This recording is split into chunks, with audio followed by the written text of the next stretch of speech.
Assalamualaikum warahmatullahi wabarakatuh. Hai mahasiswaku sekalian, kita ketemu lagi dalam mata kuliah pengantar manajemen. Untuk itu, mari kita menyimak materi berikut. Manajemen berasal dari kata to manage, artinya mengatur, mengelola, tata kelola, dan seterusnya.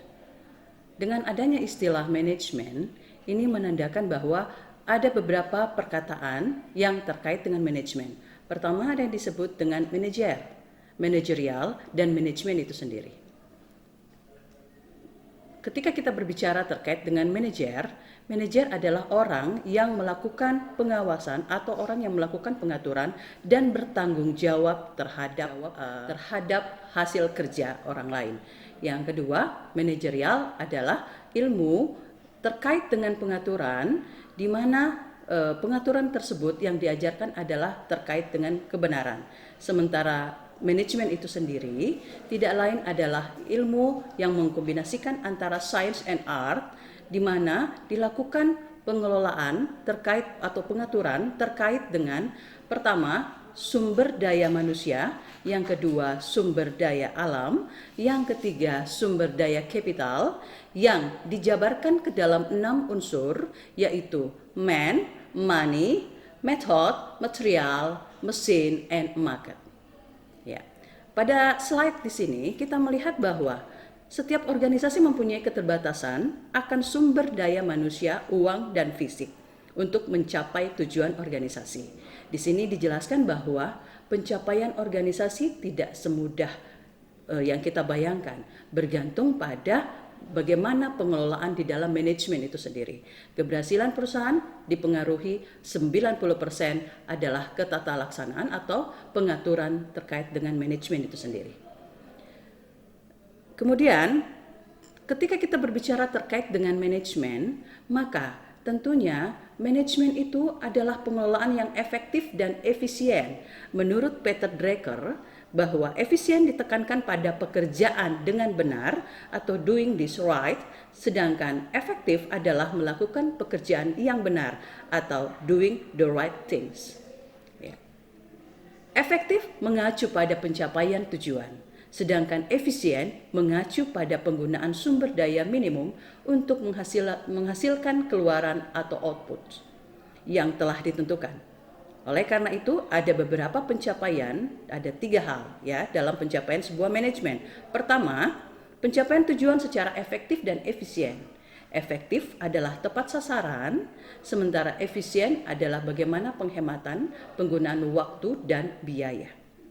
Yang kedua, menyeimbangkan tujuan-tujuan yang saling bertentangan dan menentukan skala prioritas.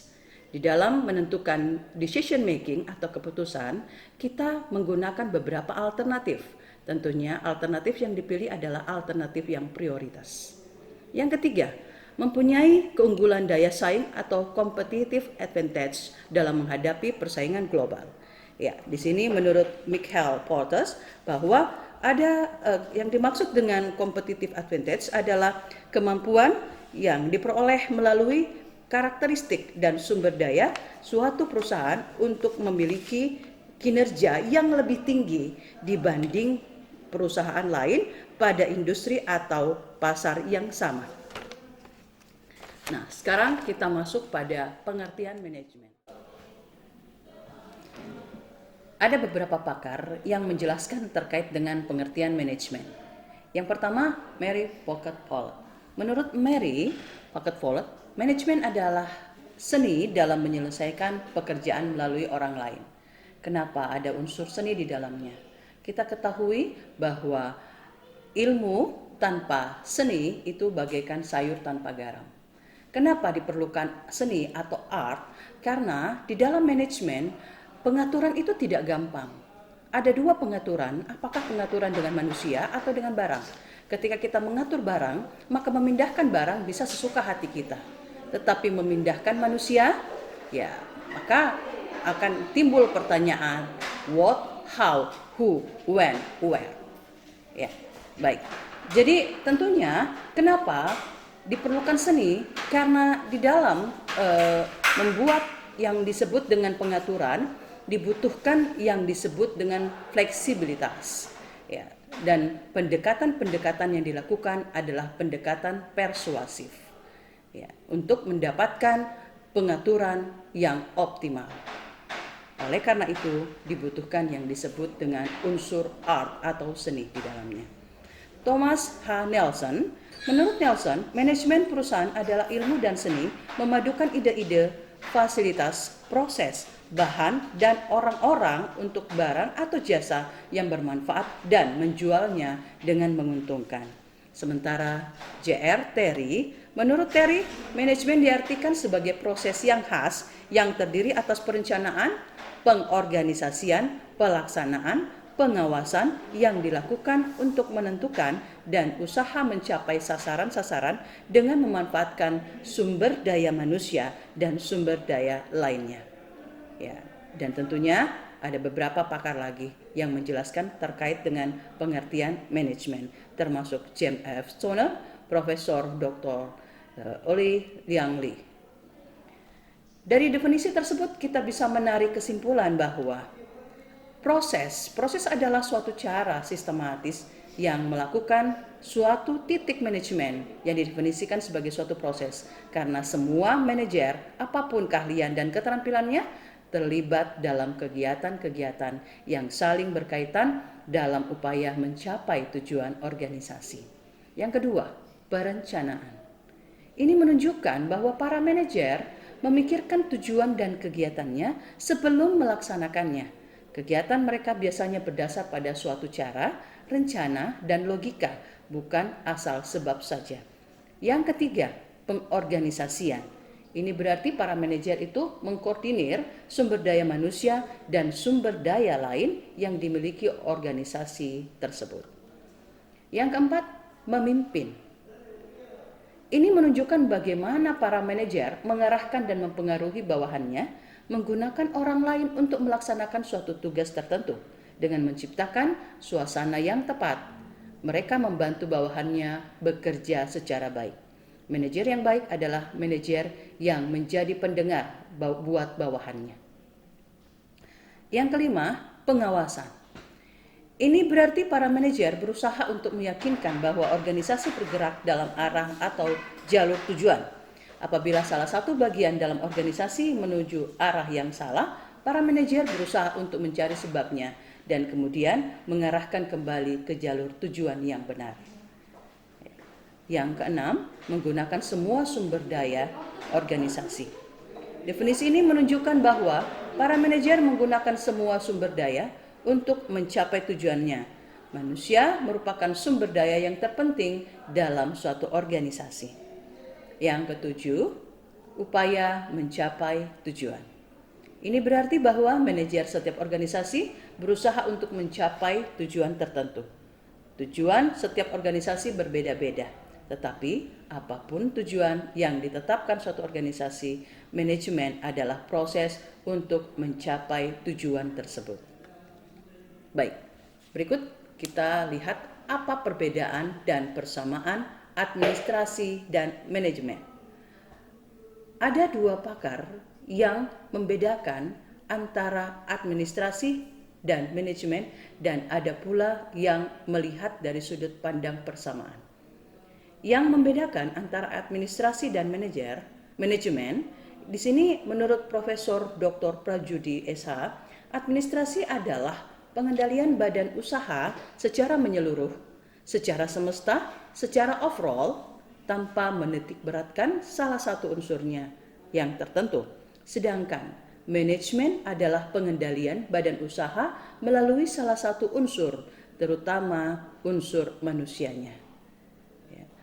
Sementara para pakar yang menyamakan terkait dari sudut pandang administrasi dan manajemen, yaitu L. Galik, W. H. Newman, dan Flavor J. A. Stoner. Di sini terlihat bahwa hakikatnya administrasi adalah sama dengan manajemen. Tujuan administrasi maupun tujuan manajemen adalah sama, yaitu mewujudkan tercapainya tujuan organisasi yang telah ditentukan. Baik, slide berikutnya kita membahas terkait dengan manajemen. Manajer. Apa tugas seorang manajer? Pertama, manajer bekerja dan melalui orang lain.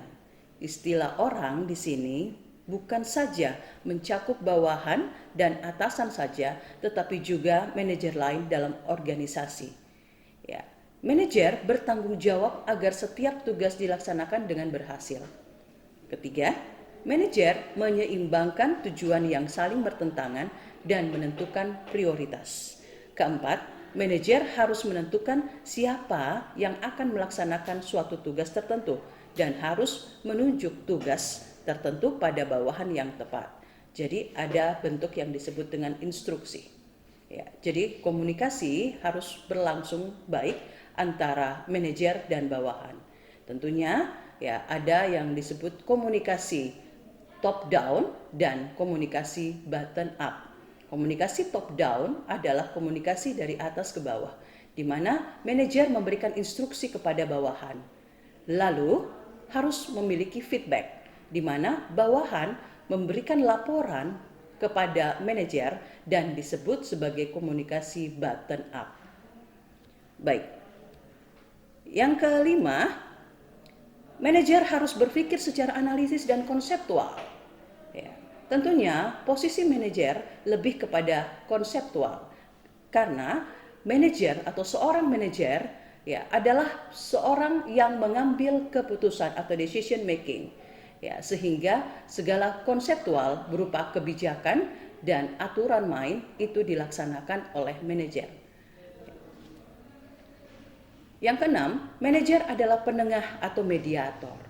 Ya, di dalam organisasi tentunya manajer yang baik adalah manajer yang mampu menjalin human relationship baik secara secara vertikal maupun secara horizontal. Di dalam organisasi tentunya tidak boleh ada yang disebut dengan gap, karena ya ketika ada gap dalam organisasi ini akan menimbulkan kesenjangan sosial di antara organisasi tersebut. Yang ketujuh, manajer adalah politikus. Manajer harus menciptakan hubungan dan menggunakan pendekatan kompromi dalam mencapai tujuan organisasi. 8. Manajer adalah diplomat. Manajer dapat menjadi wakil unit kerja dalam rapat organisasi. Yang kesembilan, manajer membuat keputusan yang sulit. Ya, kita tahu bahwa pengambilan keputusan ada di pundak manajer. Oleh karena itu, ya permasalahan yang kompleks, ya tentunya arahnya pengambilan keputusan tetap pada seorang manajer. Ya. Ke-10, manajer harus mempunyai visi terutama untuk menghadapi masa depan yang penuh ketidakpastian. Ya, kita tahu bahwa di dalam bisnis ada yang disebut dengan decision making, ketidakpastian. Ya, tidak satu orang pun yang bisa memastikan apa yang terjadi ke depan. Oleh karena itu, ya diperlukan yang disebut dengan analisis teknikal yang matang untuk mengambil suatu keputusan. Baik, selanjutnya kita membahas terkait dengan jenis-jenis manajer. Manajer dibagi ke dalam dua cara. Pertama, ditinjau dari tingkatannya dalam organisasi dibedakan. Ada yang disebut dengan manajer garis pertama atau biasa disebut dengan first line manager. Yang kedua, ya, manajer menengah atau middle manager. Yang ketiga, manajer puncak atau top manager. Ya, manajer puncak biasa disebut dengan eksekutif. Manajer menengah biasa disebut dengan manajer. Sementara manajer garis pertama biasa disebut dengan supervisi atau biasa kita dengar dengan istilah low manager. Ya.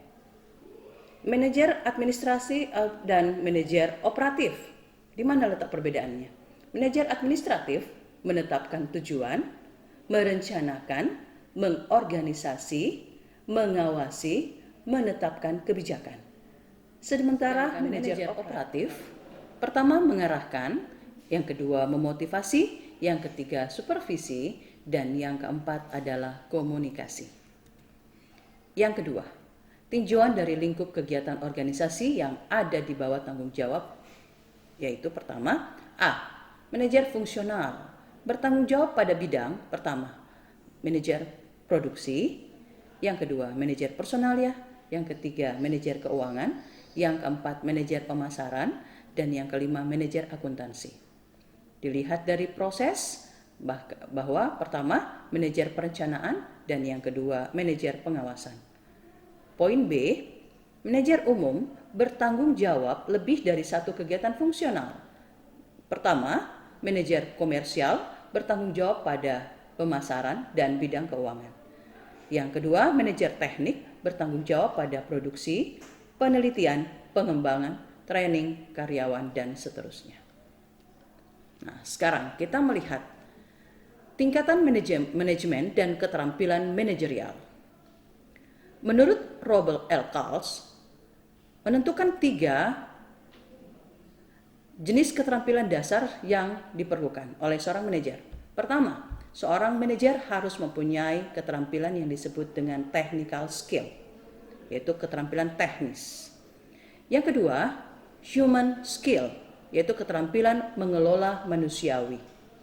Yang ketiga, keterampilan conceptual skill atau keterampilan konseptual.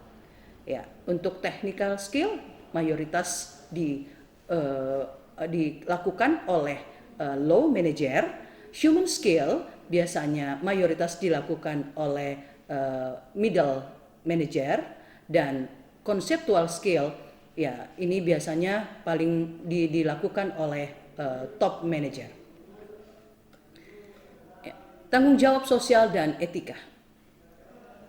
Tanggung jawab sosial korporasi adalah terpusat pada apa yang organisasi kerjakan dan dapat mempengaruhi terhadap keberadaan masyarakat. Ya, di sini kita melihat ada 4 teori ya terkait dengan filosofi ya menurut R.C. Carroll.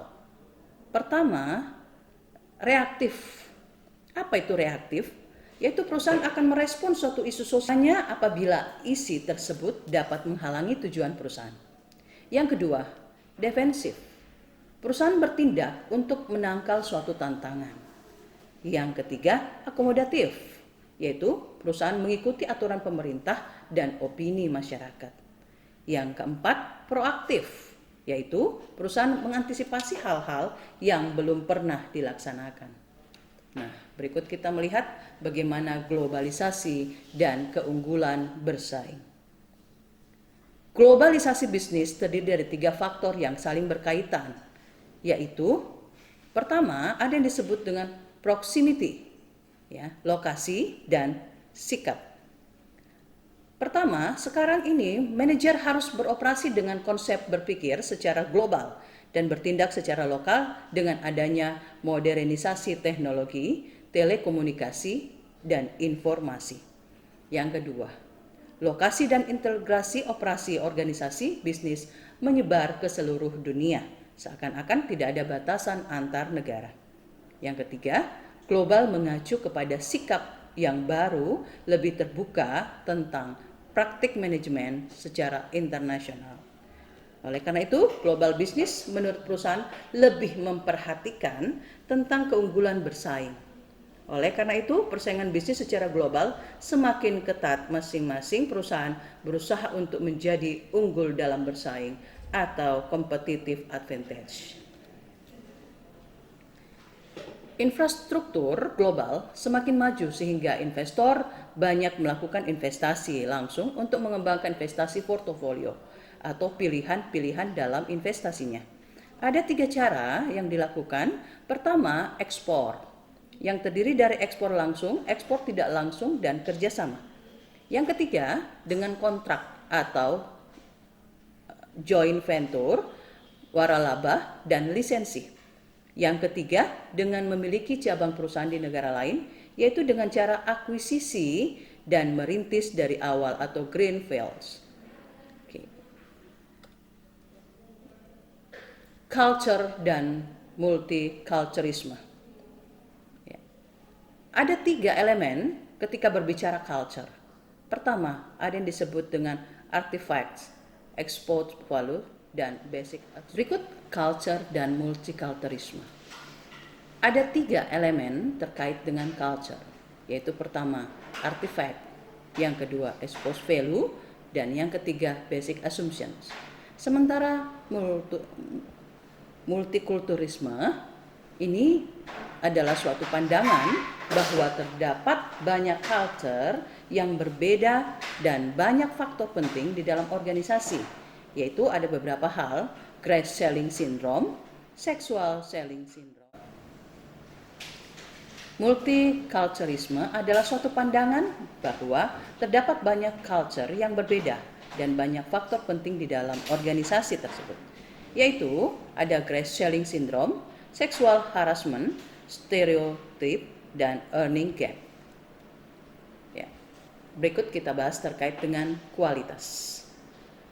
Kualitas merupakan konsep yang kompleks dan menjadi salah satu hal secara universal sangat menarik di dalam keseluruhan teori manajemen. Sekarang ini di dalam bisnis telah terjadi revolusi kualitas. Oleh karena itu, Total Quality Management atau biasa disebut dengan TQM menjadi salah satu alternatif terbaik bagi setiap perusahaan. TQM adalah komitmen culture organisasional untuk memuasai para customer melalui penggunaan sistem peralatan, teknik pelatihan yang terintegrasi. Ada 14 TQM menurut W. Edward Deming, yaitu pertama, menciptakan tujuan yang konstan untuk peningkatan produk dan jasa. Yang kedua, mengadopsi filosofi baru. Yang ketiga, menghentikan ketergantungan pada inspeksi massal. Yang keempat, mengakhiri praktik menyerahkan bisnis hanya pada kartu harga. Yang kelima, meningkatkan sistem produk dan jasa sepanjang masa dan secara konstan. Yang keenam, modernisasi metode pelatihan di dalam kerja. Yang ketujuh, lembaga kepemimpinan. Yang kedelapan, menghilangkan ketakutan berbicara. Yang kesembilan, menghilangkan hambatan di antara para staf. Yang kesepuluh, menghilangkan slogan dan target bagi angkatan kerja. 11, menghilangkan kuota numerikal. 12, menghilangkan hambatan untuk bangga pada workmanship. 13, lembaga program pendidikan dan pelatihan yang hebat. 14, mengambil tindakan untuk mencapai transformasi. Berikut kita bahas terkait dengan pendekatan-pendekatan dalam manajemen. Ada beberapa pendekatan dalam manajemen. Pertama, pendekatan empiris atau pendekatan kasus, yaitu mempelajari manajemen dengan cara menganalisis pengalaman-pengalaman. Yang kedua, pendekatan perilaku interpersonal, yaitu bagaimana para ilmu jiwa perorangan, permasalahan yang timbul di sini banyak, ternyata manajemen itu luas, bukan sekedar masalah psikologi orang per orang. Pertama, pendekatan empiris atau pendekatan kasus. Yang kedua, pendekatan perilaku interpersonal. Yang ketiga, pendekatan perilaku kelompok. Yang keempat, pendekatan sistem sosial kerjasama. Yang kelima, pendekatan sistem sosioteknikal. 6, pendekatan teori keputusan. 7, pendekatan sistem. Dan 8, pendekatan ilmu manajemen. 9, pendekatan kontingensi. Dan 10, pendekatan peran manajerial. 11, pendekatan 7S dari McKinsey.